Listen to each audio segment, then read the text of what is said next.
A farmer in the outskirts of Pune is being troubled by a hare. He chases after the animal with a gun and takes aim at it. A loud gunshot is heard as the screen goes blank. Somewhere in Pune lives a talented blind pianist named Akash. He lives alone, cooks, and cleans after himself, despite his disability. Akash is frequently bothered by a kid who thinks he is not blind. The kid goes far and beyond to try to prove his theory, but hasn't been successful yet. One morning, after being troubled by the kid as always, Akash goes to a music shop. We find out he plans to move to London in a month to work in a famous pub. The shop's owner thinks he is a great man for not letting his impaired vision hold him back in life. Then, we are introduced to a former Bollywood actor, Pramod Sinha. He lives with his young wife, Simi, on the posh side of Pune. Despite often being criticized for the age difference, they are happily married. Pramod very happily. Apart from Simi, Pramod's only immediate family is his daughter from his first marriage, Dani. She doesn't live with the couple, but visits them once in a while. One afternoon, Akash is hit by a scooter while trying to cross the road. The driver is a girl named Sophie, who feels awful, even after helping him up. She invites him to lunch as an apology. They talk for a while, and upon finding out Akash is a pianist, Sophie invites him to perform at her father's restaurant. Later that day, Akash returns home and takes off his glasses, alongside the foggy lenses. This is when it is revealed that he has been lying about being blind. He rationalizes it as a method to make his creative senses flow. Being blind gives him a vision of music that he doesn't see otherwise. Hence, he has been living a lie for the past few years and making a career out of it. The next day, he goes to Sophie's restaurant for the first time and plays the piano. Everyone is thoroughly impressed, mostly because they think he is blind. Coincidentally, Pramod is also at the restaurant, equally impressed by Akash. His and Simi's third wedding anniversary is in a few days, and he wishes to surprise her with live music. Akash promises to come to his apartment to play for them. Because the actor wants their day to be a surprise, he lies to Simi that he will be out of town. Simi is annoyed, but she understands that her husband is a busy man. While returning home from work, Sophie has to stay at Akash's home because of the rain. He pretends to not look when she changes into his clothes in front of him. The two have felt the sparks between them in the past few days they have been together. Soon, they begin to make out and spend the night together.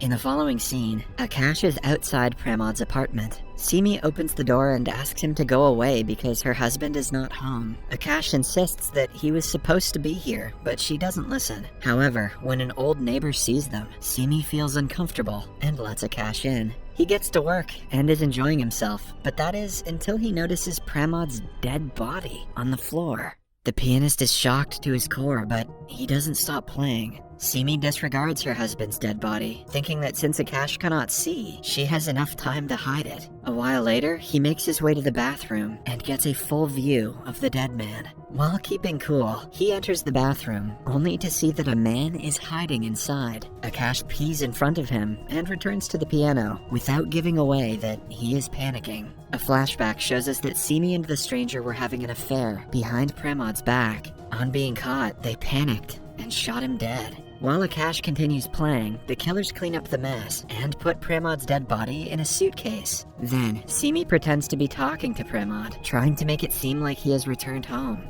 Akash plays along and leaves after saying goodbye. Outside, he has to sit down for some time to take everything in and decide what he must do next. He is approached by a local lottery ticket seller named Saku. She offers to help him by calling him a rickshaw. The rickshaw driver, Murli, recognizes Akash as a regular customer and brings him to the police station at his request. Akash has decided to tell the police what he saw, but seconds before doing so, the head police inspector Manohar arrives. He is the same man who was Simi's accomplice in the murder. Akash freezes mid-sentence and pretends to be complaining about his cat's murder. Manohar recognizes him instantly and accompanies him to his house to see if the dead cat story is true. He also wants to make sure that Akash is actually blind and doesn't know about Pramod's death. To do so, he throws a knife at him, but Akash doesn't flinch. After the inspector leaves, Akash goes to the restaurant he works in. He knows that he has to act normal in order to not be suspected. Simi also comes to the restaurant, casually telling people that her husband is out for work. Then, the next morning, Pramod's death is broadcasted on the news as a case of robbery. He was found inside his car by a bridge with a watch and jewelry missing. Manohar takes the case into his own hands to make sure the truth never comes out. For investigation, Pramod's daughter Danny, Simi, and Akash are all called to the police station. Danny seeks reassurance from Simi, unaware that she killed her father. Meanwhile, Akash refrains from telling the truth, scared of ending up like Pramod. At the funeral, their neighbor Mrs. Desa, who had seen Akash come to the house, approaches a policeman. She had been keeping an eye on the neighbor's apartment on the day of the death, and knows that something about the story is off. Simi thinks the old woman will be a problem if she digs into the case. Hence, the next time they are alone, she pushes Miss Desa off the balcony and kills her. To Akash's misfortune, he witnesses the incident and has to pretend to have not seen anything for the second time. He quickly rushes home and calls Sophie, planning to tell her everything. What he doesn't know is that the annoying neighbor kid is taking a video of him at the same time. Before Sophie, Simi comes to his house, offering him sweets from Pramod's funeral. Akash keeps his guard up and invites her in. He makes coffee for her and then turns around to see Simi wearing a ghost face mask. She wants to startle him and catch him in a lie, but he doesn't give her a reaction. As they chat, Simi points a gun at him, which makes Akash come clean. He swears that he won't tell anyone about the murder and that he'll move to London right away. Suddenly, he feels dizzy and falls unconscious. It turns out Simi had drugged the sweet that she offered him. When Sophie comes to meet him, the kid shows her the video that proves Akash is not blind. She furiously knocks on the door, only to be received by a naked Simi. She pretends to have slept with Akash, who is still unconscious. A heartbroken Sophie storms off after that. Akash only wakes up hours later, with a strange feeling in his eyes. He tries opening them and finds out that he cannot see anything. He has actually been blinded by Simi, so even if he tries telling the truth, people won't believe him. What if he tells people he heard the murder? He calls Sophie for help, but she blocks his number, leaving him with no options. Meanwhile, the events have caused a dent in Manohar and Simi's relationship. He is mad at her for not killing Akash instead of just blinding him. Simi argues she is not a serial killer, sending him to finish the job. When it gets dark, the policeman breaks in and tries to strangle the pianist to death. Akash struggles and manages to escape after hurting him. However, he has difficulty navigating through the neighborhood after really going blind.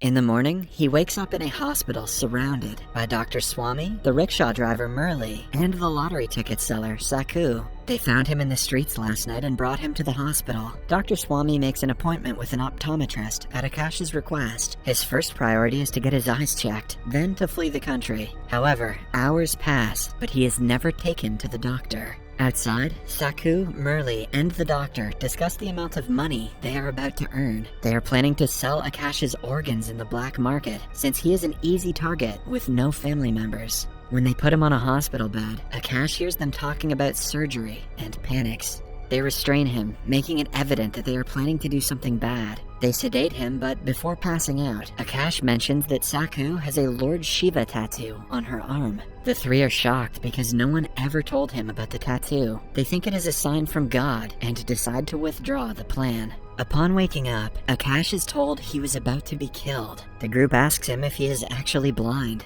Akash affirms and suggests a better way for them to make money. He hopes that if they get the money, they will spare his life and let him go. Then he tells them everything about Manohar, Simi, and how they killed her husband. But he adds that the murderers have $1 million that they can share with the group if blackmailed. Their eyes glow with greed, and they decide to help Akash after that. In the following scene, Simi returns home to see Akash playing the piano with Danny. She is shocked at the audacity of the guy and is nervous about him revealing the truth. Hence, she quickly calls Manohar and asks him to come to a location. After that, she offers Akash a ride to get him to Manohar and kill him. On their way, Akash asks her for 10 lakhs rupees to keep his mouth shut so he can get a cornea transplant. She refuses to give him any money, but Akash already has a backup plan. Murli's rickshaw blocks their car, and Akash sedates Simi when she is distracted. Then, the group abducts her, hoping to ask Manohar for a huge ransom in exchange for her life. Next, Akash calls Manohar's wife Rasika and tells her everything. She is asked to give them 1 million rupees by tomorrow if she doesn't want her husband's reputation to be ruined. Rasika, who has anger issues, loses her mind. She threatens to kill her husband and only stops when he gets a call. The police found Simi's car on a bridge with her shoes and wallet. By the looks of it, she seems to have committed the unthinkable. Rasika finally calms down and thinks of a way to solve the problem. Meanwhile, Simi retaliates and refuses to cooperate. To scare her, the doctor draws her blood and threatens to sell her kidney for money. Later that day, Manohar arrives with a case full of money as ransom. As they are about to execute the next step of the plan, Saku and Murli betray Akash. They tie him to a chair and run outside to go through with their plan on their own. They do not trust Akash and want all the money for themselves. Ironically, Akash and Simi are locked in the same room as the hostages. Simi laughs at the absurdity of the situation, calling him a loser. Akash in turn says that she should be the most scared because at this point, she is a burden to Manohar. The best way for him to get out of this situation would be to kill her. At the same time, the doctor is going through Simi's blood report. His face lights up at something mentioned on the paper, and he quickly goes to meet her.